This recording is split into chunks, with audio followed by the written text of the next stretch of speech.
Hello, everybody. Welcome to the Buckeye Weekly Podcast. I am Tony Gerdeman, here as always with Tom Orr. Tom, how's it going? Tony, all week I've been so excited for all of these shows. I'm really looking forward to this game on Saturday. I cannot wait. It's going to be great. It's going to be an incredible atmosphere, an incredible game. And we are about to do the one show that I've just been dreading all week long. Like, I do not want to do this show this week. There, I said it. That's right. This show is talking about how I won last week's bold predictions. That's why Tom doesn't. That's not why. Everyone knows you can fluke into something every once in a while. That happens. Like the coin lands on its edge every once in a while. But that's not why. We gotta talk about what we're thinking is going to happen this week, and that's what I'm not expecting. That's what I'm not looking forward to. And the problem with this is what may be bold for some folks won't be bold for Notre Dame, and so that's where we get into this issue of. You'll see. I have no idea what we're in store for, but you'll all see. You know what this is going to be like. And Tom, as I told you off air a few days ago, tone down your attitude towards me. I've gotten some feedback. If you could just be a little friendlier, the people would appreciate it. Yes, me constantly offering that if you feel my predictions are unbold, that you may by all means take them. Me showing you really quintessential Midwest hospitality, and you feeling attacked like some delicate flower. I don't know. I have questions about the toughness of you and a small subset, allegedly, of our audience. You carpet bagger. You're talking about you having Midwestern. You know what? Let's start the show. Let's get on to it. Let's make our bold predictions and then get out of here, because I will not have you claiming the stolen valor of being Midwestern. Anyway, Tom, would you like to go first, since I won and I can just make up the rules? Sure. Let's see. Let's start with Sam Hartman. Sam Hartman has thrown 0 interceptions this year. He has only 2 multi-interception games in the last 12 months. However, Tony, he throws 2 interceptions on Saturday. Yeah, and he's done that before. Obviously, and he's done everything before as a quarterback, and this is his 50th start. One of my bold predictions. He went to high school with Abraham Lincoln. Yes, he's done a little bit of everything. One of my bold predictions was, you know what? Let me see if I'm going to predict Kyle McCord to have a better day passing wise than Sam Hartman has ever had. And I go and I look, and it's like, oh, there's a 458 yarder in there. I'm going to scrap that bold prediction. Like, was that the Army game a couple of years ago where they played Army and it ended up 63-56 or something like that? Let me see. I've got it right here. It was in 2021, and it was Army. Yes, 70-56. Here's the thing: 458 yards passing. 29 attempts, 23 completions. So, 20 yards of completion. Good job. My bold prediction, that won't happen this week. Wow. Going out on a ledge. May I take that one, or are you not actually from the Midwest, sir? How dare you? So yes, Sam Hartman throws 2 interceptions. We will allow that, even though he's done it probably 15 times in his career. Do I have one? I have, while we're sticking with the interceptions, I'll just say this. An Ohio State quarterback has an interception. An Ohio State cornerback has an interception. That feels... I think I'm going to give you... Normally, we pick one player to have an interception. And that's a 2-pointer, right? Okay, so I'll be generous and let you have two names here. Yeah. I mean, I'll just take the outside guys. Yeah, I think that's fair. I just... every cornerback on the roster just seems a little overly broad here. I will take Jermaine Matthews. As we've already established, he's going to throw 2. I mean, odds are one of them's going to a corner, so. All right, so that's Denzel Burke or Davison Igbinosun. All right, good job. All right, so now next up, and this is one that we sort of hashed out before the show in sort of an example sort of fashion. This is something that has happened the last 2 weeks, which therefore would make it seem extremely unbold. However, as Tony and I established off the air beforehand, well, they're not playing Western Kentucky or Youngstown State this week. They're not even playing an all-star team of Western Kentucky and Youngstown State players this week.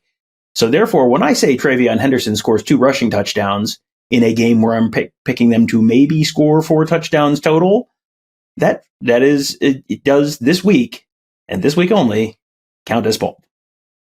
It feels like when we were discussing things before the show, because generally we don't do that. This is like one of those reality shows where producers were also involved in picking the contestants of this show. Like there is some groundwork as we're just conversational, like, bold for Notre Dame. As I said, it's the outset, and you would find out, and you did. So, yes, we've already agreed on that.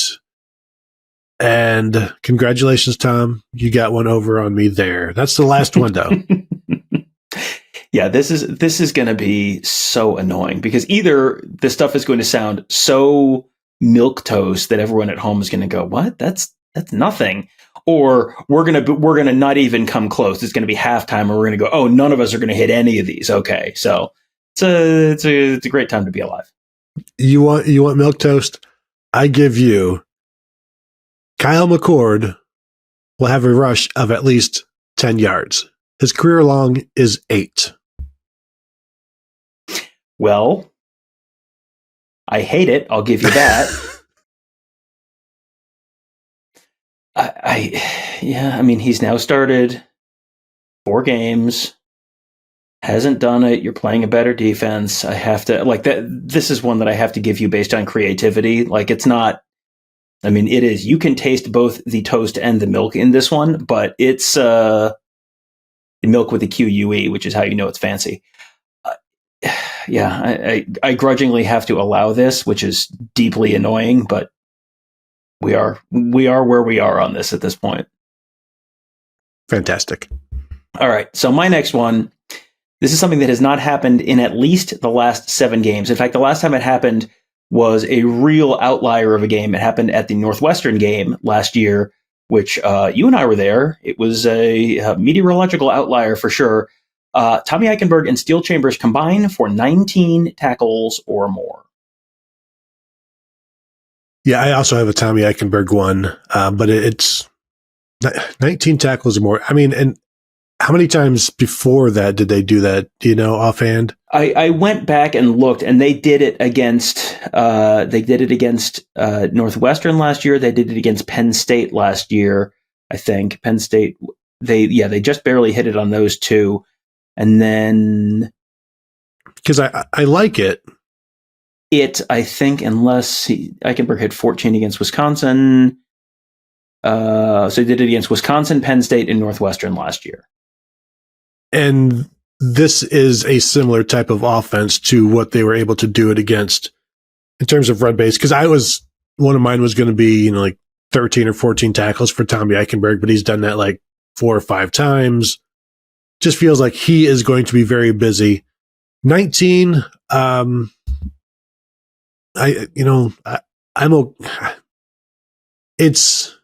it's on the it's not the stratosphere. You've got space, then the stratosphere, and then it's not. I don't know where the ionosphere is of boldness. I would feel better about 20. You would feel better. See, I thought you were going to just say 19 and a half and really just make the point that you were just trying to be annoying. So 19 and a half, you say? I'm still trying to be annoying, but I would like 20. How about 19 and a half? Can I talk into 19 and a half? See, the thing is, like they could all have like 10 assists together, and it's like 20 total tackles. They could be on the same tackle 10 times, and that's 20 tackles. Think about it, Tom. They could have 10 assists each on the same tackles, the same 10 tackles, and that's 20 tackles right there. Boom, you're done. 20 tackles or more. All right, victory. That's fine. Victory. Mm-hmm. I hope they have 19 tackles. But this just means now that you're going to, put your foot down on something that I have, and I'm going to be like, G. Scott 4 touchdowns. You're going to be, it has to be 5. He has to catch one of them in his helmet. See, that's what I'm talking about. Okay. I guess maybe, we'll just stick with Tommy now, and then we'll see what you have to say about this. Tommy Eichenberg will finish with at least 2 tackles for loss. He's had 2 tackles for loss total in the last 6 games. Well, now I'm going to look back at last year, and before that, he had 3 against Indiana, 2 against Wisconsin, 3 against Notre Dame. 3 against Notre Dame last year. So I think it's probably only fair that we ask him to have at least 3 tackles for loss this year, don't you think? That'd be a 2-pointer. I mean, he's only done it twice in his career. He's only done it once in the one time he played Notre Dame. That's a different Notre Dame team, though. It sure is. I'll go 2.5. And that feels too bold. I will allow it. 2.5. 2.5. All right. I was just going to throw in Steel Chambers and make it 3 total. No, I think I'm going to take Tommy Eichenberg 2.5. I'll go with that. All right. Next up. I have so many different ones here that I feel like any of these could be 2-pointers because they're a little too much for a 1, but I bet I can disagree with you pretty adamantly just right now. Let's hear it. Show me your 1.5-pointer. Let's do this one for 1. Jesse Marco downs 2 punts inside the 20, including 2 punts inside the 10, including 1 inside the 5. I will allow that. That's good. That's good punting. And how are you going to say no to good punting? Like that's just a good Australian being a good Australian. It is a good Australian, and it feels like this might be a game where Ryan Day is playing. It's a little lower scoring, and Ryan Day is a little more likely to play field position and punt from midfield or something like that. So I'm not saying I'm going to like it. I'm just saying it's going to be something that happens. Yeah, I bet if it happens, you're going to like it just fine. So that's 2 punts inside the 10 and an additional one inside including 1 inside the 5. So 2 inside the 10, including 1 inside the 5. They can both be inside the 5. That's fine, but one of them has to be inside the 5. Okay, and did you must have missed touchbacks counts.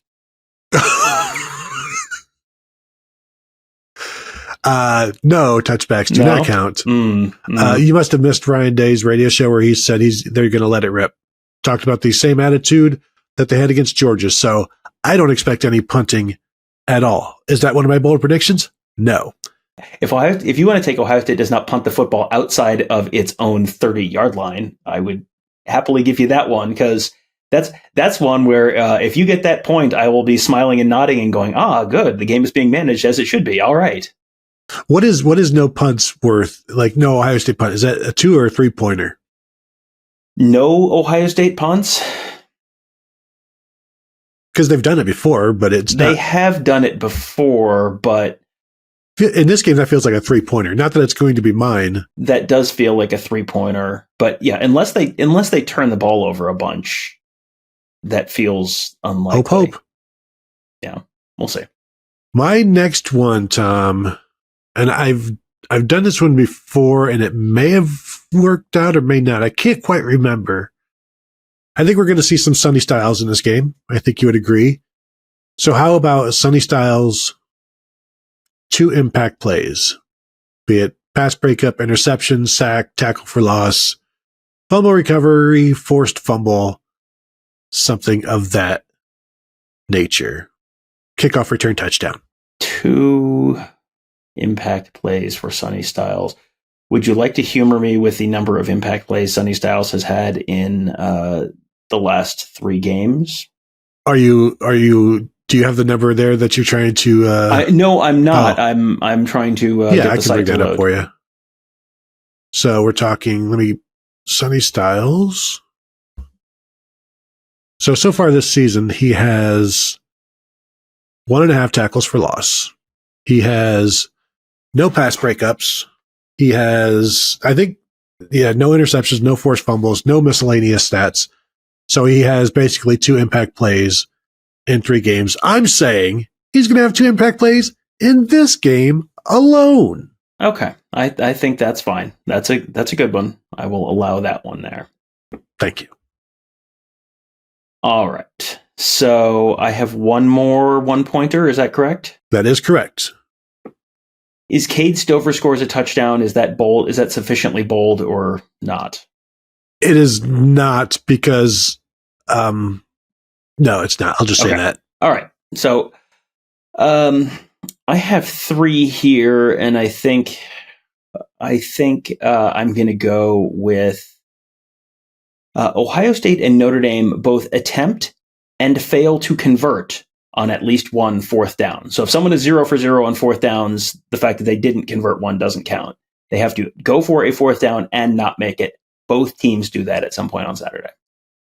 Let me go ahead and look here to see how often these guys have gone for fourth downs this year.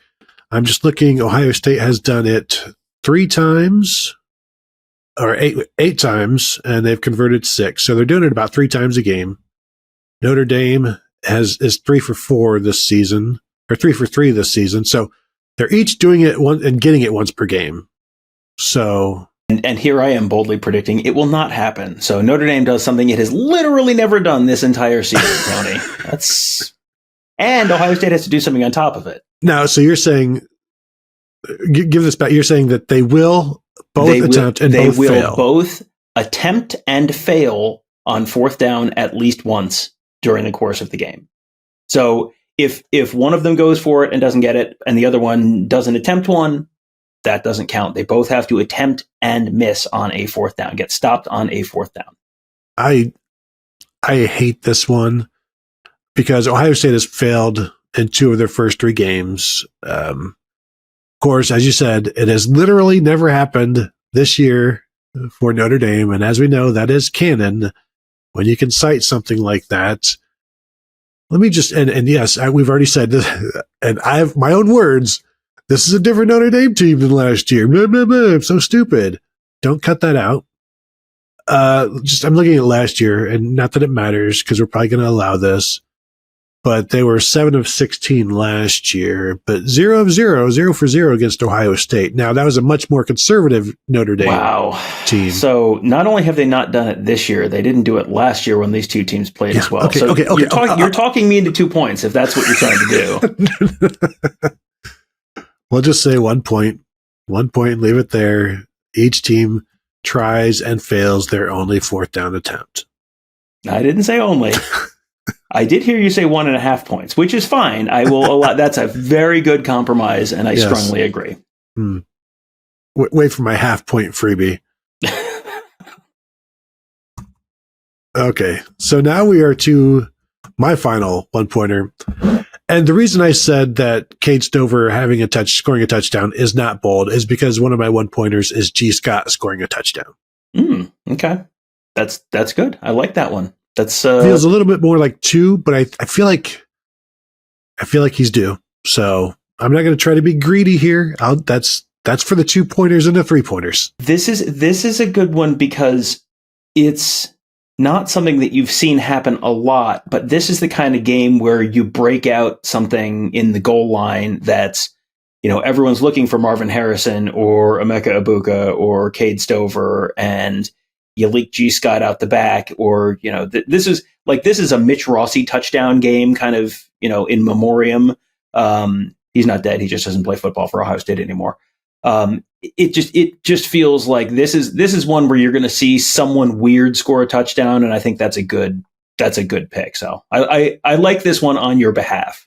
And honestly, it should be a 2-pointer because he's only scored once in his career, but we'll leave it as 1 because I'm so confident in it happening. All right, so 2-pointer. How about this one, Tony? Notre Dame makes 2 more field goals than Ohio State does. Let's see. I have them making 2 more field goals than Ohio State, I think. I mean, if Ohio State kicks 1 field goal during the course of the game, which they probably will, then Notre Dame would have to kick 3 field goals, which would be quite a bit. And if Ohio State kicks 2, then this is functionally dead.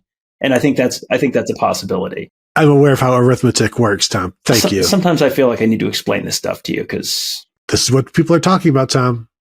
It's that tone. I don't feel like this is 2, but for the sake of what it would mean for Ohio State and for the Buckeye fans watching and listening, I'm going to go ahead and allow it because if Notre Dame is making 2 more field goals than Ohio State, that's not a great thing for Notre Dame. And that's kind of what I'm thinking. And we've also seen Notre Dame miss field goals. We just watched the North Carolina State game, and they went 1 for 2 on field goals in that one. So, yeah, this this I think is a legitimate 2-pointer. So all right, that's good. So now yours. I think both of my 2s are 3s actually. TreVeyon Henderson doubles up Audric Estime's rushing yards. Yep, good. Take it.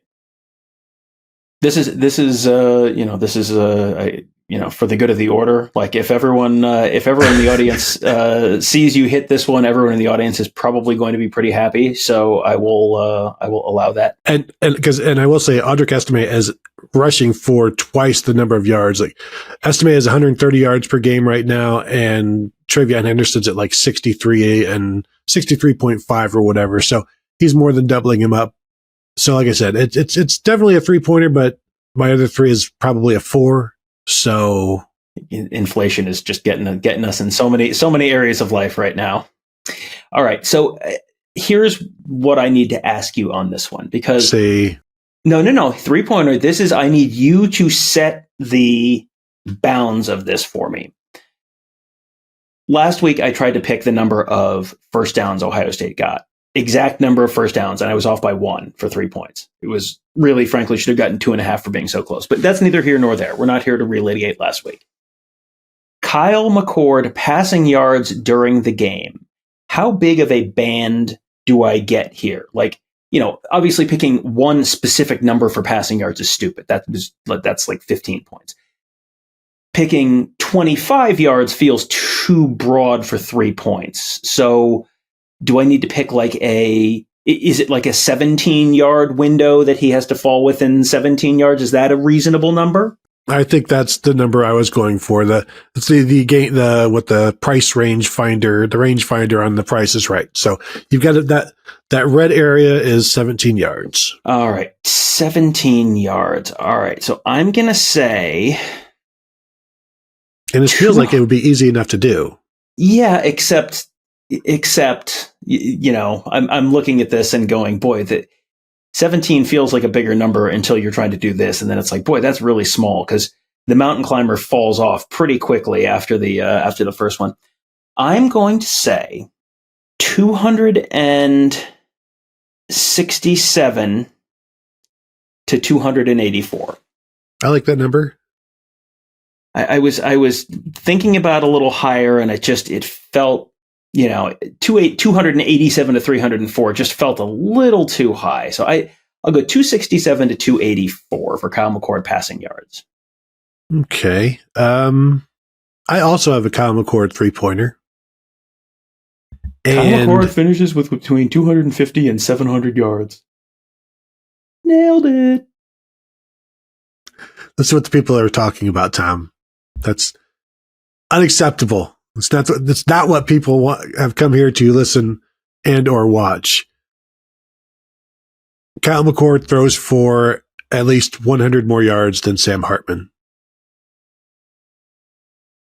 At least 100 more yards than Sam Hartman. So in this, that would mean I'm picking Sam Hartman to throw for 184 yards at the most.